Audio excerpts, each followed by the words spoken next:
In January, they go to the polls to elect a flag bearer. Now, in recent times, it's become even more of a spiritual battle than a physical one because the prophets have taken over, telling us who God says will be the next flag bearer of the NPP. However, it takes your thumb to go and vote to elect the flag bearer of the NPP. The polls are speaking. Some poll says it's person A, the other poll says it's person B. One particular poll, that is Mussa Dankwa, has come out. And this time around, this is not the first time they've come out. This is like the third time they've come out with a poll on this particular election, which will happen in January. The polls has maintained Dr. Mahmoud Bawumia, who is a former Vice President of Ghana and the former also he's the, I don't know if I should say former, or he is the flag bearer of the NPP, trying to contest to retain that title. Now, what the poll is telling us this morning is that Dr. Mahmoud Bawumia is in a comfortable lead because they did a polls with over 3,500 persons. Out of this, it says Dr. Bawumia will lead with 42.7%. Kennedy Agyapong comes in second with 17.7%. That's the gap, yes, that's the margin you had right here. Dr. Brian Agyapong will follow with a 4.6%. Dr. Yao Educhum with 0.3%.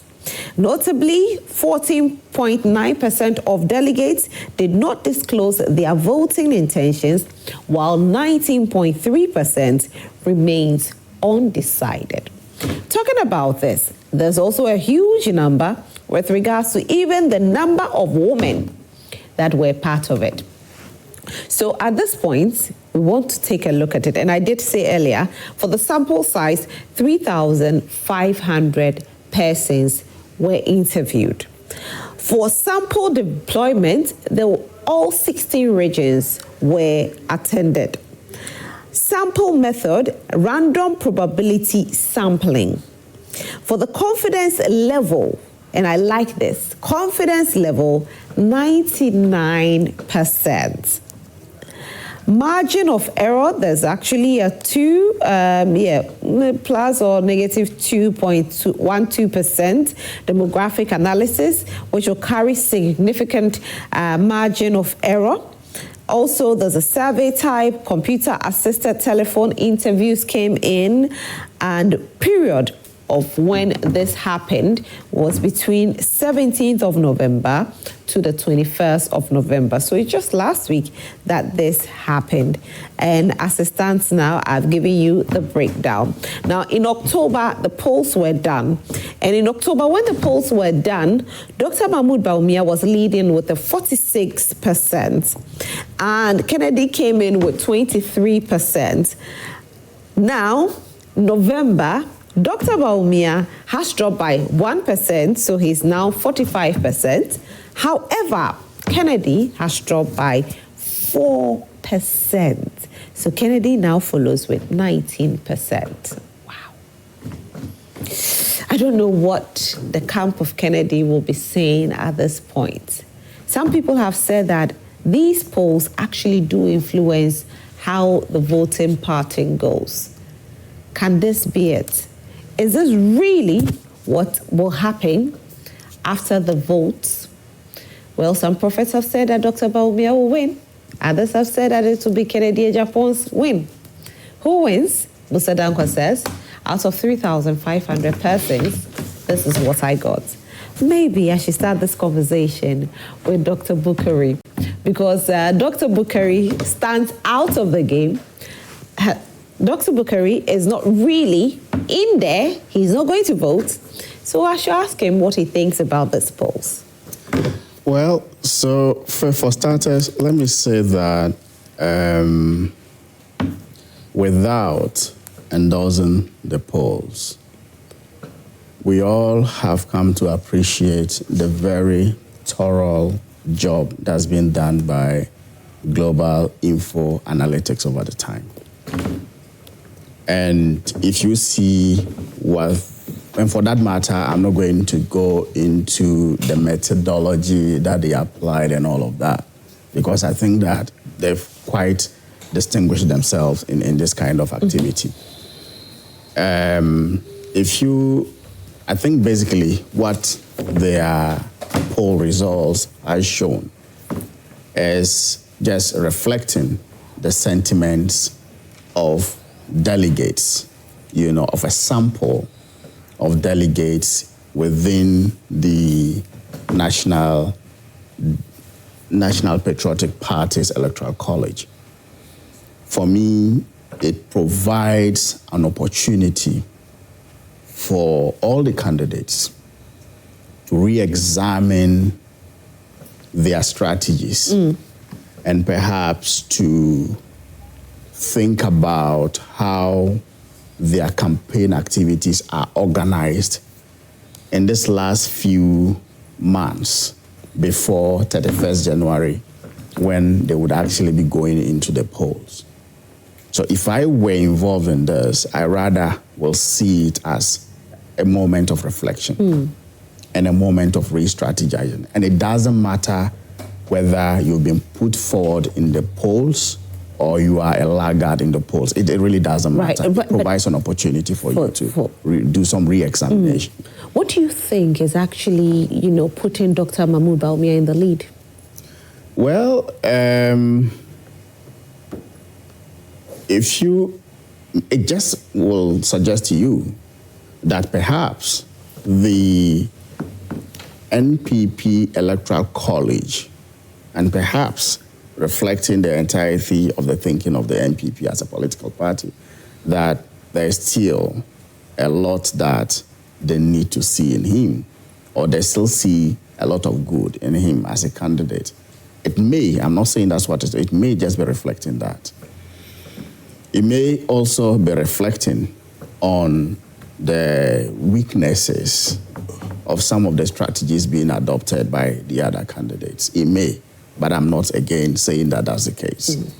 It is for them who are the tech of this to be able to determine whether or not this makes sense to them. I think for us as a political party and as a government, our focus would be to continue to put the affairs of this country to order. In other words, our focus will be on delivering on the mandate that's been bestowed upon His Excellency John Dramani Mahama and the party, when we went into the 2024 elections, that at the end of the day, we meet the expectations of Ghanaians at all levels. At all levels. And you know that we have a significant challenge of finding jobs for the people, for the teeming youth of this country. So that's the preoccupation of His Excellency. We have significant infrastructure projects to deliver, and that's the focus of His Excellency. Massive roads infrastructure ought to be delivered. The economy's performance has to actually be entrenched. So we no longer want to have a situation where, after every electoral cycle, we are back to the doldrums and we have to build back again. That should not be. I think we are looking at building a robust, sustainable economic foundation that will then allow us to gradually and incrementally progress as a country on our development trajectory, as opposed to, going 2 steps back forward and 1 step back. But having said that, we will wish all the candidates well as a party and as a government. We will hope that they will conduct the elections and the campaigns in a transparent, decent manner, and that the public peace of this country will be held together and will not be disturbed at any point, and that eventually, when their electoral college speaks or decides, cool heads will prevail. Right. Now, again, I just want to find out from the NDC, what will it mean to the NDC if Dr. Mahmoud Bawumia emerges as the flag bearer of the NPP? So I think primarily it would not matter to the NDC in any way or shape should we deliver the mandate that's been provided us by the people of this country. It won't matter. It won't matter. It won't matter. And so for me, it can be any one of the candidates. So which is why our preoccupation is actually on delivering. All right, and once we do that, we believe that the people of this country will see reason to retain our government again, even though it would be with a new face as a presidential candidate in the 2028 election. All right. So it won't matter at all. It won't matter. The NDC says it won't matter. We've been joined by Mussa Dankwa, who is the Director of Global Info Analytics on Zoom. Good morning, Mussa. Good morning. How are you today? I'm doing very well, thank you. Great, and thank you so much for joining us. And your polls, my goodness. I can imagine the number of people who have called you this morning already about this polls. It's been a bit quiet so far, and I'm glad about it. Sometimes it gets very tiring. I can imagine. Anyway, what contributed to the factors of Dr. Mahmoud Bawumia emerging as the leader again? However, there was a bit of drop in the numbers. You know, if you look at the previous race in 2026, he won it. 2023, he won it. Mm-hmm. So he is the front runner in these primaries. So we didn't expect him to lose or to be behind from the onset. Now, if you look at the polls we conducted from August, September, October, he has constantly maintained his lead.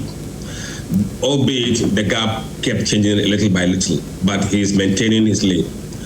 One thing that I think has led to his lead, I think we unearthed that in this round of poll. We asked delegates because in the last week, we heard both the DMB or Bawumia camp and Kennedy camp fighting on whether it is good to retain the candidate for a second time or not. And they were all citing Dubois being just having one chance. That's the case used by Kennedy to defend the situation that the candidate can be changed. But DMB's team were also citing Kufo as an example, and also Nanado as an example. So they said that when Kufo was given the second chance, he won. Nanado was given third time chance and he won. So they believe that the same analogy can be applied to Dr. Mahmoud Bawumia. So we asked the delegate whether they believe that giving a candidate, not Bawumia, giving a candidate a second chance in any election would enhance the party's chances in the election. And that poll shows that 59% of the delegates agree that if you give somebody a second chance, it will help them to win that election. Not everybody who agreed is voting for Bawumia. Let's be mindful about that. But they believe that this assertion is accurate. Some of them were voting for Kennedy, some were voting for Brian, some were voting for other people, but most of the people who agree were voting for Bawumia. And those who disagree with this notion were voting for Ken overwhelmingly. So then the analogy is that, okay, if you have nearly 60% of the people are saying, yes, we agree that it would enhance the chances, then it is more likely that that person who is in that situation could come out victorious. And that's the reason why Bawumia has kept its lead. Okay, that's nice. Now, you know, during 2023, when they were voting for the flag bearership race, there were a few allegations that came up that there were internal pressures mounted on people to vote in that line. Do you think that with regards to the polls that you went to do, there's been some sort of internal party pressure mounted on some people to toe that line again? You know, I have no evidence to suggest that, but the polling numbers suggest so. Because if you look at the people who are undisclosed, these are people who fear intimidation, who fear a bit of marginalization, either from the Ken's camp or Bawumia's camp. It's not one-way traffic. Because there are people who are also preferring Bawumia and they're not talking, they're keeping quiet. So you can't, on the basis of that, conclude that they are all for this or that. But I believe there's still an element of system pressure.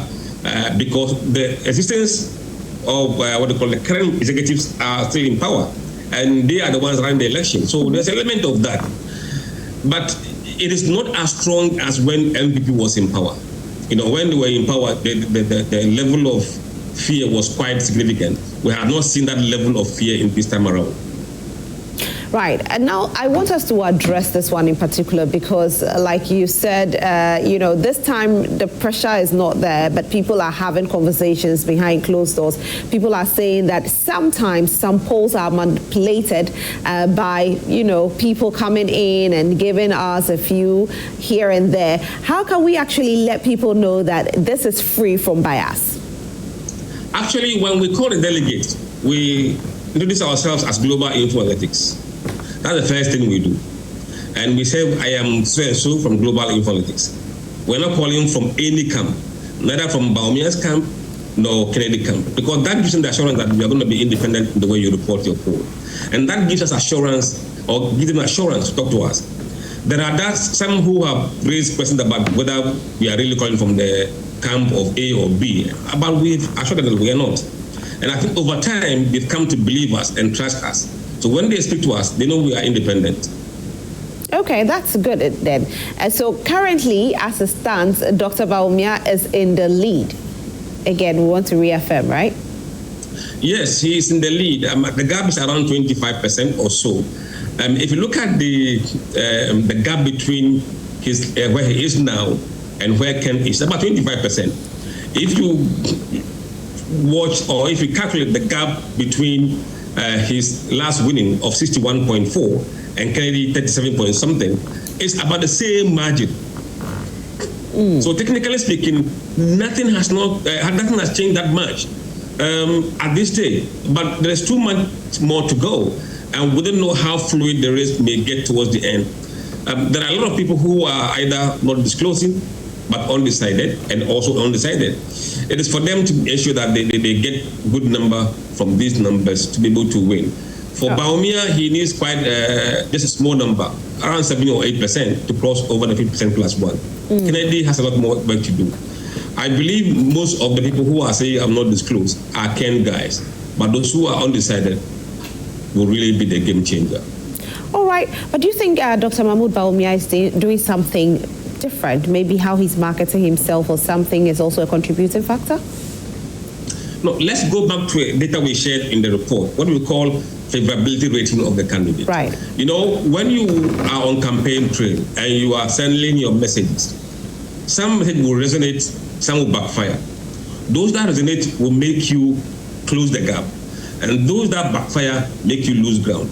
If you watched last week, I think there was some comments from Kennedy that people were really not happy with. And I think that may have cost him some numbers last week, because in the favorability rating that we recorded in that period, Bawumia went up 1%, but Ken lost ground by 5% point. And that is huge in terms of polling data. Which of the comments, Mussa, which of the comments actually did? I think there was some comment about ethnic issues, that I don't want to repeat, but I think it was all over the media and that was being reported.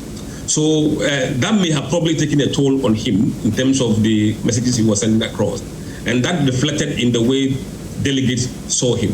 Because if you look at the data from the favorability rating, Bawumia went up from 91 to 92, plus 1%. But Kennedy dropped from 88 previously to 83, down 5%. That is quite huge. That's quite huge. Now, let me ask you this before I let you go. How sensitive are your polls or your results to last-minute political developments within the NPP? Look, these polls are quite stable. If you look at between last month and this month, it's just few percentage changes between all the candidates. 1% here, 0.5% there, not that much. Now, we're going to see if there will be a big movement by December. If nothing happens by December, I don't think much will change. All right. Thank you so much for joining us this morning. We are so grateful. It's my pleasure. Have a wonderful day.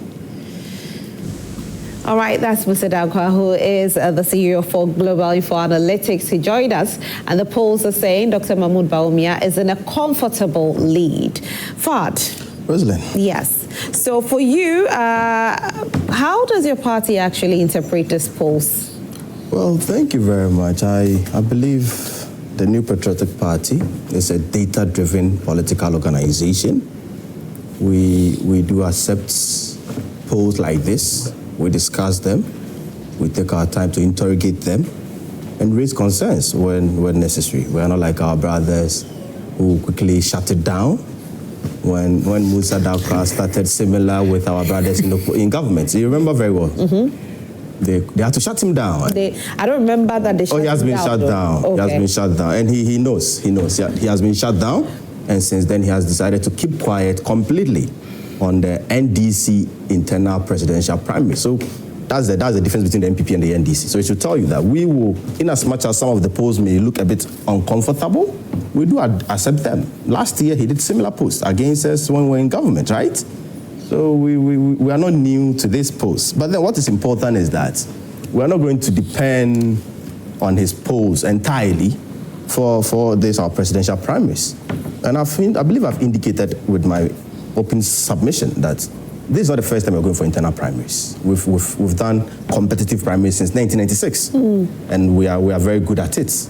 But one interesting thing about the New Patriotic Party is that, you see, entitlement will not win you the presidential primaries. Entitlement will not win you. It is the confidence and the momentum from the delegates. Imagine almost 212,000 delegates across the country. This is just 3,500. A fair representation. There's nothing wrong with the sample size, a very fair representation. But the question is that for every survey, there are limitations. For every survey or every research, there are challenges. So you cannot, just like I'm very happy when you asked him that, are these going to be the outcome come 31st? He told you he cannot say maybe if nothing changes. So that is the condition there. So if nothing changes, this should not be the conclusion of the NPP primaries. The front runners, which is Dr. Mahmoud Bawumia in this regard, will have to work harder. Looking at the drop in 1% from the previous polls, he has to work harder. The challengers, that's the Honorable Kennedy Agyapong, and the rest also have to work smarter in this regard. So Dr. Mahmoud Bawumia needs to work harder, whilst Honorable Kennedy Agyapong needs to work smarter. But let me ask you this, you and the NPP, do you think these polls actually reflect the true, nature of the NPP? Well, you see, that's why I indicated. You see, there is something called sentiments, right? And in every data collection, it's very, very important. The sentiment of the respondents also plays a key role in how they respond to you. And sometimes even how you put your questions.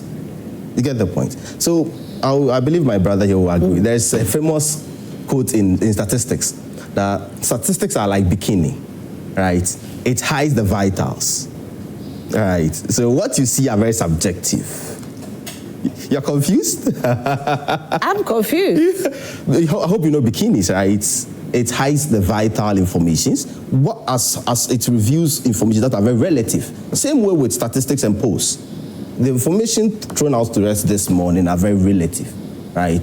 But do you think it reflects the mood I will not say it reflects, no. You see, the reason being that I don't want to be biased. Okay. Because I support one candidate in this contest. Okay. I don't want to be biased. So who do you support? And I'm not going to go into that. Oh, you've never openly said... I am here this morning to discuss the NPP. Okay. And I believe respectfully it will be important and necessary to use the platform to discuss the NPP. And when it becomes necessary for me to endorse my candidate, I'll do that. Okay. But what I'm trying to say is that these polls are not free from challenges. They are not free from limitations. There are some limitations in there, right, which Mussa Dankwa himself acknowledged to them. But what is important is that these polls will not determine the fate of our party. It does not capture the entire sentiment of the party. He gave a very nice breakdown on the demographics, gender, and all that requires for you to make a meaningful impact of any survey, right? But what is important is that we have 212,000 delegates across the entire country who will be partaking in these elections. I'm a delegate myself. I'll be voting.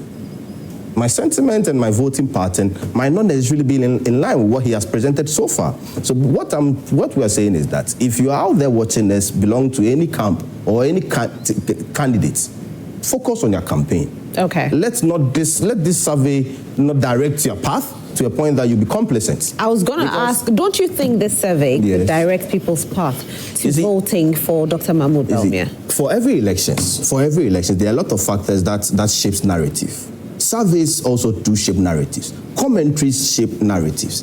But what is important is that the NPP, as it stands now, like I told you before, right? We've gone through these processes before. 98. President Akufo-Addo, then lawyer and member of parliament, knew he was going to lead the party with all the entitlement. Unfortunately, in Sunyani, President Akufo gave him showdown, right? In 2007, when the entire system was supporting one candidate, Alan Kwejo Chemanteng, with all the entitlements. Unfortunately, Nana Dankwa Akufo-Addo at Legon gave him showdown. Unfortunately or fortunately? Unfortunately for him. For him, okay. For him. Okay. I'm dealing with the candidates who felt they were entitled. Okay. Great. Do you get the point? Yeah. Those who felt they were entitled to lead the party at a certain point in time. So Alan in 2007 felt that he was entitled to lead this party. If you remember his last contest, a Dream is slogan, that's one of the greatest sense of entitlement. So the NPP does not elect leaders based on the entitlement. They elect leaders based on factors that goes beyond, I am the only person or I am the best person now. They look beyond that. So if you're a delegate watching me this morning, I believe the campaign is ongoing. The candidates are touring the country. Currently, Dr. Bawumia is in the eastern region, right? I believe Kennedy, I'm told, is somewhere not long ago was in the voter region. And if you look at even the polls, the voter region looks very good for Kennedy Agyapong, which was the same in the previous primaries, right? Dr. Bawumia with 14 out of 16 regions, good for him. But this should not become a complacent matter for him where he will just lag behind and say that the polls looks good for me, so I'm going to relax. And no, he should increase his momentum. He should engage the delegates. Keep faith with delegates, build confidence with delegates, because the NPP delegates, as they are, will vote for you if they can find that trust in you. Okay. They will vote for you if you're able to build that confidence in them. So I will call on our delegates this morning. This polls will not guide us that much. We will study it. We will understand the issues in there. Then where it's necessary for us to raise concerns, we will do that. Okay, all right. So Fahd has made us aware where he stands by, indirectly telling us. Oh, no, I have. No, my choice of candidates, the reason being that I believe it is fair that I should not use this platform or this time to advocate my candidate. But your candidates, people who have to push your candidate, they push it. No, I do that, but I think it is fair. We give everybody a fair playing ground, right? So if not this one, if I advertise with Bawumia, you believe some other people will come and say that, you see, they're using the platform for Bawumia. You get the point. But though I believe deeply in my heart that Dr. Bawumia is the most preferred candidate, is the most marketable candidate, and as it stands now, he's the most winnable candidate to lead our party in 2028 elections. Okay, I hope you're okay now. Okay, so Fahd has made us aware of where he stands. But then, do you think Dr. Mahmood Bawumia's win will bring unity in the party? Because you know that some grassroots were not too happy with the kind of loss that they had in 2024 elections. So if you look at presidential primaries across the political divides, particularly if you are comparing the NPP and the NDC, you see a certain trend. Mostly when the NDC, and when I say we, I mean the NDC, when we go for our presidential primaries, we find that we would always vote significantly for a dominant candidate, mostly. And you find that in Mills when he won. You will find that in His Excellency John Dramani Mahama when he won, and in the case of Mills, I should say President Mills of blessed memory. You would find that in several other candidates. These are the two. The other ones. No, in former President Rawlings of blessed memory. Former President Rawlings, we all know that the line was his already. So it's okay, but he still won an election. Okay. There was which election was that? He still won an election. Which election? And we made progress. We made progress. Which election? But even if we limit it, he did. There was an election. He did with okay. It's not a substantive matter. There was an election. Those are within the NDC. No, it's okay. I mean NDC and NPP. There was an election. He's talking of presidential. Don't worry, you continue. It's okay. They have never gone for any competitive elections. Please. Don't Okay, so you will see a certain trend. So normally we will vote for a single dominant candidate, and normally the figures are in the ranges of 80%. And in the last primaries, you recall, His Excellency John Dramani Mahama got around over 98%, almost 99%, because he got 98.9%. On the contrary, if you come to the NPP side, they are always hovering around the 60%. And you will find that in the 2 times that His Excellency, the former Vice President, won the elections. And the projections, even this time around, are around the 60s, just slightly above 60s. So it tells you one thing. It tells you one party appears to be more united than another party. And so normally, clearly that's what it says. Clearly, that's what it says, because majority of the electoral college will usually move towards a dominant candidate, which shows unity. Then here, there are strong views that people hold that makes them not move towards a certain direction. And I'm not saying this to spite the party or even to belittle or even to make politics of that. No. I am saying this to draw attention to the fact that in one instance, there is justifiable reason for restraint in how persons conduct themselves during their elections because of the strong, multiple positions views that people hold in the NPP. I don't know if I'm making sense. I'm struggling because if you say that, when so you as the NPP, for you as the NPP, when you go in, for the NDC, you go in as one front. Yes. But for them, it's more divided. So I said a trend, yes. The trend has shown that normally when we go, we vote massively for a dominant candidate. And then in their case, there is usually not clarity in terms of dominance. Is it not just democracy? I mean, well, it is, but it also reflects multiplicity of strong views held, which in plain language represents the divisions, strong divisions within the party, which then should tell you that, look, it's important to exercise restraint and it's important to build, strong reconciliation mechanisms and framework within the party to ensure that you hold the party together, after elections.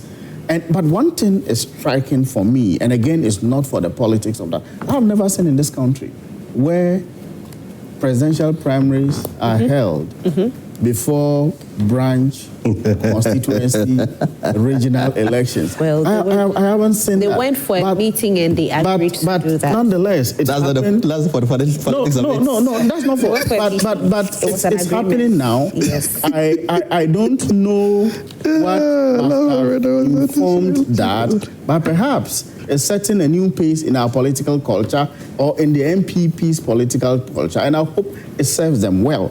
Particularly, and I'm mentioning it particularly because of the strong divisions. It's tied in, you understand? Because of the strong. So I think that they should be more careful. Okay. Because they are pent up. I guess this could, motivate some pent up emotions that might likely be released, if things are not managed well on January 31st, 2026. So please, my brother Fahd and my colleagues and friends in the NPP, beware, because we want a united country. We want the public peace of this country not disturbed. I believe and we get that. Hope that this process will be a very fair, transparent, and decent, activity. We will definitely get that. Definitely. But he made a point about us shutting down Mussa Dankwa, and when you were asking him questions about whether or not he believes, the way he was answering looks like he was rather drawing to us shutting him down. So we will not shut him down. We will not shut. I don't remember. I don't remember that the NDC, and anyway, on a more serious note, I don't remember that the NDC has ever shut down Global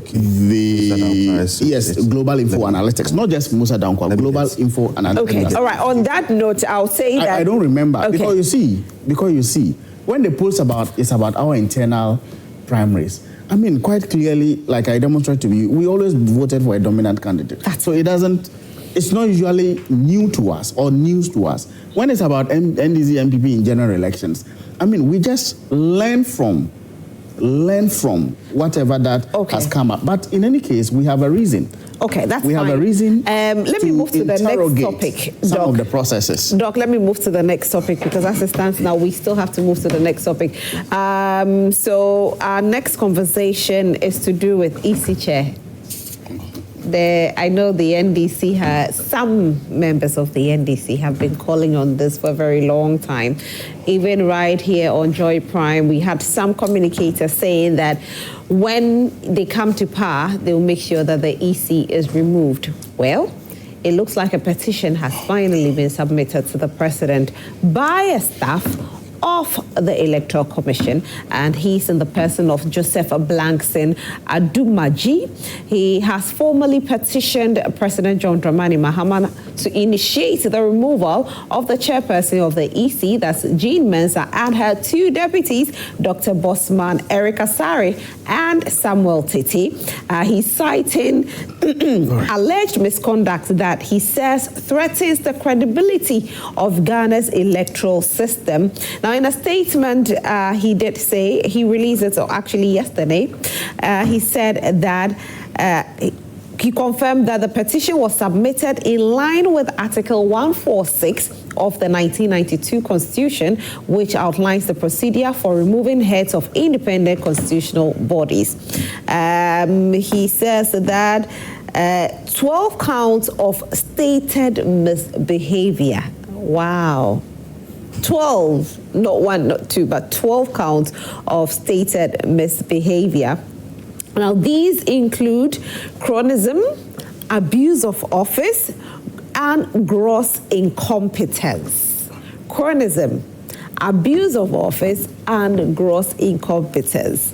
So these are some of the reasons that he cited that the EC, Madam Jean Mensah, and her two deputies do not have to occupy the seats they occupy. Now, let's not forget that the EC is an independent body. This has raised a lot of concerns. Now, in the year 2017, 2018, there was a removal of our EC. That was Madam Charlotte Osei. A precedent was set, and now it looks like history is about to repeat itself again. How safe is this for our country? The future of our country, let me put it like that. Because once this happens, we could see it over and over and over, depending on who sits on the seat as government. And so we need to talk about it to see how best we can get this solved. Because one thing that we all remember is that in the year 2016, although Madam Charlotte Osei was the EC, she still declared the NPP as winners. In the year 2024, Madam Jean Mensah declared the NDC as winners.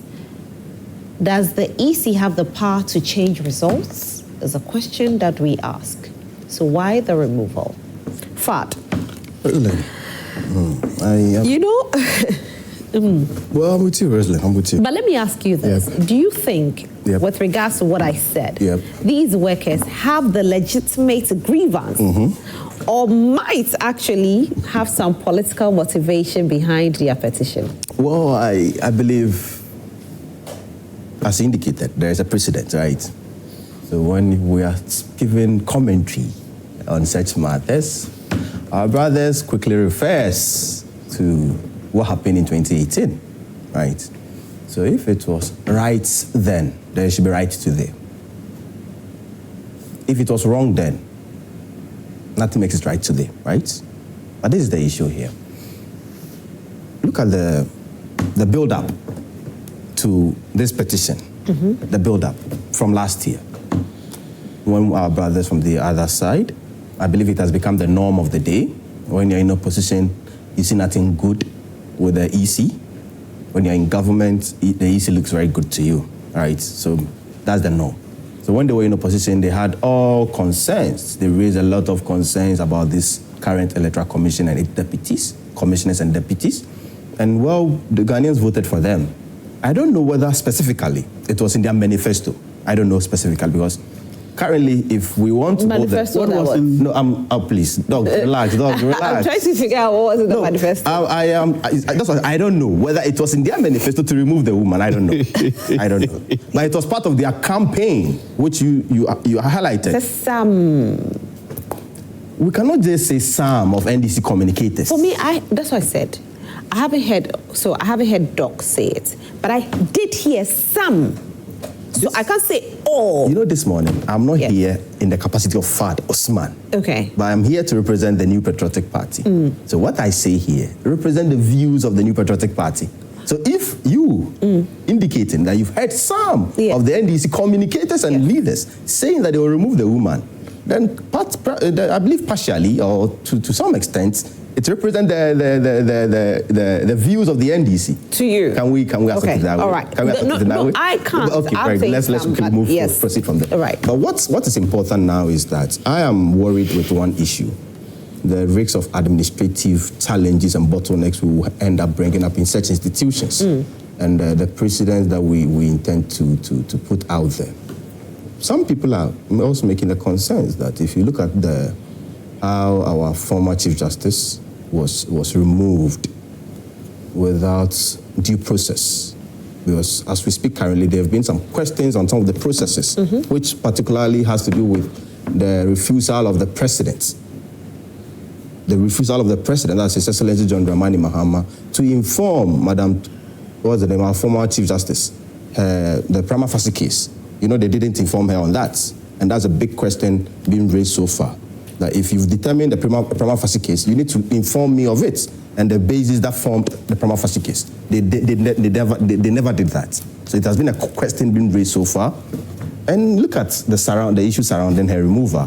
The belief is that let's remove her because you see, this process will have to go through the Chief Justice. The current process, that's the removal of the electoral commissions, the commissioners of the EC. It has to go through the Chief Justice to form a committee to sit on this matters. So people had the belief that it was just a first step into the entire resetting of ganging up to get some people out of office. So if the the CJ is gone, there's a new CJ who, for whatever reasons, I don't want to believe it, will also align with the objectives of this government. This is purely a political activity. If it was wrong... So this is an allegation you're making, though? Well, I'm gathering the information, right? What is available? I'm putting everything together. Yeah, but still an allegation because we don't have facts that is what it is. But what you're saying, I'm saying that it's alleged. It's an alleged. Oh, very good. I don't have evidence to prove to them. Exactly. Before they come and pick you up. Well, they are not too far from picking me up. I mean, they are picking. They are in the. You know, we are in the region of picking up people. Anyhow. But the point is, my brother here, they will not pick me up. You just have. Oh no, my brother here, so you protect me. You just have to say no. You just have to say the right way, so you don't end up. I get you. Yes. What I'm trying to make is that, you see, this is a process that I believe the Constitution has given us the processes to go through. If it was not preempted in past during the formation of our Constitution, I don't think they would have even kept it in there, right? So they assumed that there will come a day where heads of institutions like the Electoral Commission will find themselves in situations like this and they'll be removed. So there should be processes, right? So there's a process, but we should not abuse the processes. We should not seem to take a posture where there is a new government, everybody is bad. Do you get the point? It's just like you made some references. 2016, Madam Charlotte Osei was the EC. She couldn't deny President Akufo-Addo his leadership of this country. He couldn't just say, because I'm the EC, I'm not going to declare President Akufo-Addo. No. In 2024, our current EC, after gathering all her data across the country, met the country, declared John Dramani Mahama, His Excellency, as the president-elect. So certainly no EC boss can to a large extent manipulate any systems to favor any political organization. Do you think the NPP was wrong to remove Madam Charlotte Osei in the first place? That's why I made the opening statement that if it was wrong then... I asked the question. I am not in the position to make such judgments because if you look at 2018, a very interesting indication that happened in 2018 was that the deputy commissioners... let's put the two situations in context. The deputy commissioners in 2018, the late Ahmad Sule, may he so rest in peace, raised concerns and allegations against the EC boss. If you remember very well, the deputy commissioners made some allegations against the boss as compared to the current situation. You get the point? So in there, you could look at the two situations differently. Now, if deputy commissioners are raising concerns against the boss, and the boss also raising allegations against deputy commissioners, if I remember very well, there was this particular allegation that one of the deputy commissioners, I'm not going to mention him here, received some monies from some political parties to help them do some registration exercise for them or whatever it was, I don't know.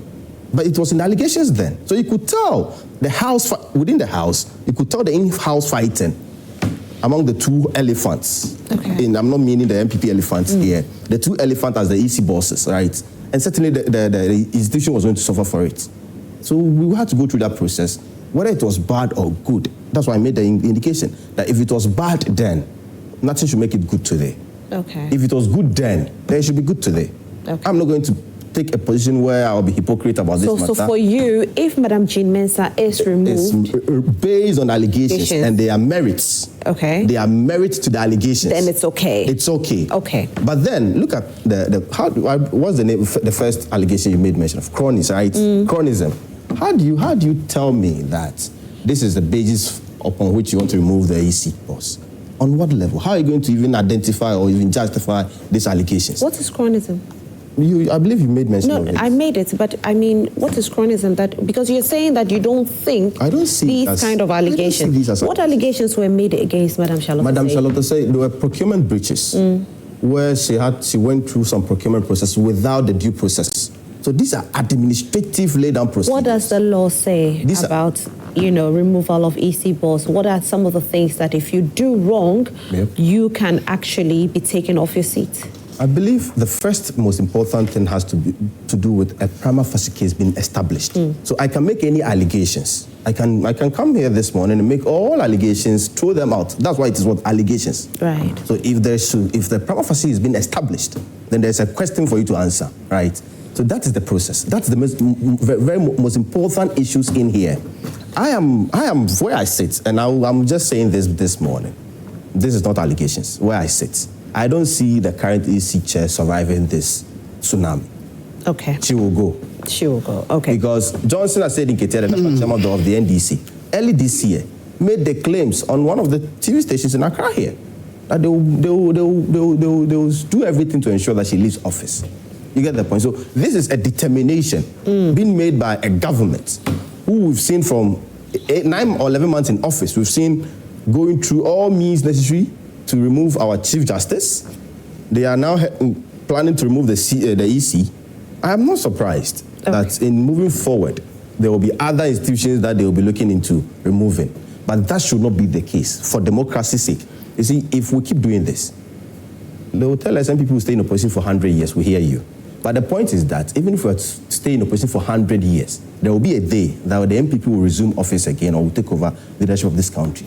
Do we still want to see the cycle? But will Madam Jean Mensah be the reason why the NPP will come back to power? Of course not. Like I said earlier in my submission, in 2016, we saw the declaration of the NPP by Madam Charlotte Osei. In 2024, the declaration of the NDC was done by Madam Jean Mensah. So if she goes, it's not guaranteed for the NDC to stay in office. That's what I'm trying to say. We should be guided on how we go with this. You might not like the person in office based on the posture when you were sitting, you were in opposition. You probably had some challenges with the posture of the person in there, but that should not be the guarantee for their removals. All right, because these removals, if it continues like this, Rosalind, there will be a day whenever there will be a change of government, it's going to be similar, right? So every institution, such like the EC, the Chief Justice, and such important institutions, when there is elections and there is a change of government, you would need not expect anybody to present a petition. You just have to pack your file and everything and follow the government and go home. All right, Fahd, thank you very much. Precedent. Thank you very much. We need to be guided. A precedent has been set, and it could be broken now. It can't be stopped. The fact that it's been set doesn't mean that we should continue. But then this one is very important to me because it's an independent body. Could this petition actually be seen as interfering with the independence of the Electoral Commission? Well, absolutely not. And I say so without equivocation. And this is the reason. Look, the Constitution, in its wisdom, thought about or contemplated this and clearly established a procedure by which heads of independent institutions or bodies in this country can be removed. Clear, transparent, confidential process by which they can be removed. So the mere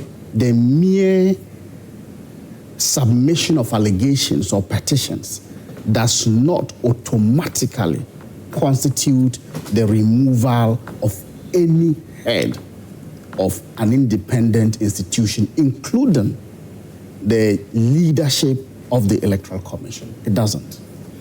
Now, it's unfortunate that we oftentimes attempt to do politics with constitutionally established processes.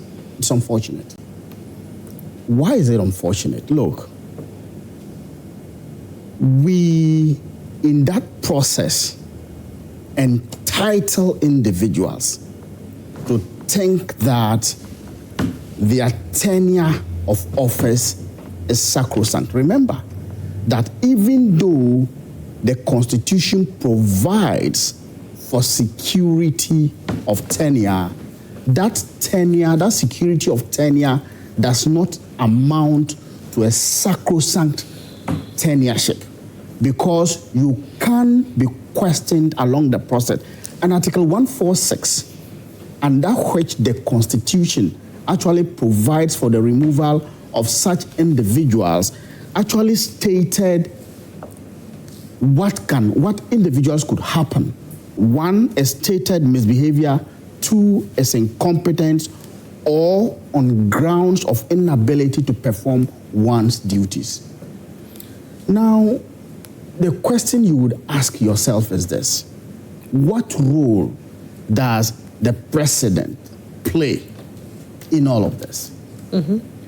In the case of a Chief Justice, which my brother alluded to and made some, some remarks that I think were unfortunate. Look, what does it say about the Chief Justice? The president's role is administrative. He receives a petition, he sets up a committee and forwards the petition to the committee to independently and competently adjudicate the process. The president, in any form or shape, does not have a responsibility to contribute to the process of adjudicating that case or the petition that's brought before it. And we have not seen the president does that. He says that the president did not explain to the former Chief Justice Tokonu about what the issues were in terms of the prima facie. The Constitution does not bestow that responsibility on the president. The Constitution does not do that. And you can check from Article 146, Clause 1 to the last clause, which is Clause 11. Nowhere under any of the clauses is that responsibility bestowed on the president. So such statements are statements not grounded in fact. They are statements perhaps motivated by the politics of the issues. And I think that's where all of us must draw away from. You know what is happening currently, because your party chairman actually sat on national television and did say that the EC will be removed. And now we are seeing a petition by one who works there that the EC boss should be removed. Everybody feels that this is politically motivated. Granted that our party chairman said that. Our party chairman does not have the power to remove. But he has the influence. Look, he does not have the power. Influence, it's another level altogether. Influence is not the process. Influence is not the established procedure. Influence, in any case, it does not come in at any point by the procedures that's been established by the Constitution under 146. He does not come in at any point.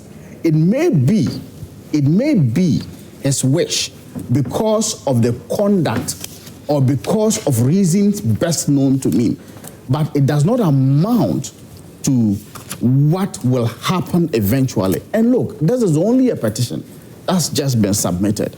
And as the Constitution requires, if the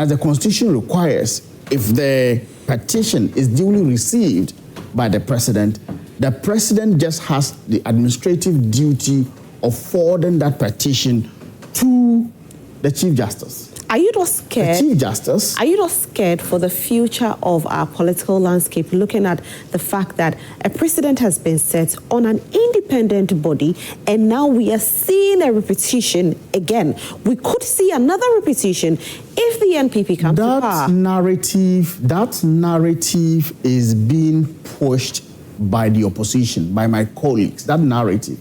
And it's because the narrative of in fact, the fear of what has happened before. So they are running away from their own shadow. But it's happening again. But let me tell you, I can assure you. Yeah. Well, it's just a petition. Have you heard of any processes kicked in yet? No. Are you saying that with this petition, we are not going to see the EC's removal? It is not. It is the EC's removal? Yes. Well, a petition is only a trigger of processes. At the end of the day, the determination of guilt or innocence will be done according to law. And this government is committed to that process of ensuring that we follow the due process of constitutionalism. You and I know that little drops of water make a mighty ocean. We have seen the little drops. It could turn into a mighty ocean. Okay, so what would you rather we do? That we abandon or throw away the Constitution and its processes and close our minds to any petition that come going forward only because a previous EC chair was removed? No. If you do that, what you are saying is that all other EC chairs and all other institutional heads that should have been removed by this process can have a field day and they can do what they want because of the potential reasons of political witch hunt. I don't think that's what we want for this country. Okay. So for me, our prayer should be that every petition must be determined on its own merits. Period.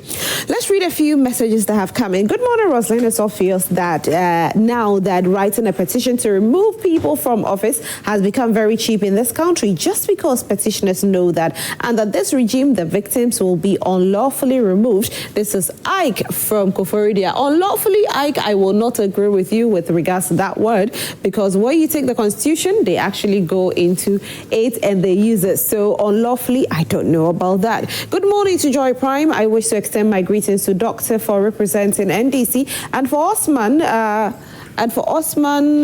Should not be lying to the NDC for shutting down Mussa Dankwa. Is it not the NPP who was saying that Mussa Dankwa data was not accurate as the 2024 general elections is concerned? They should learn from this, their lies that led to their heavy loss in 2024 general elections by Osman's own favorite candidate who goes around. Osman should answer the question about Madam Charlotte Osei's removal. All right.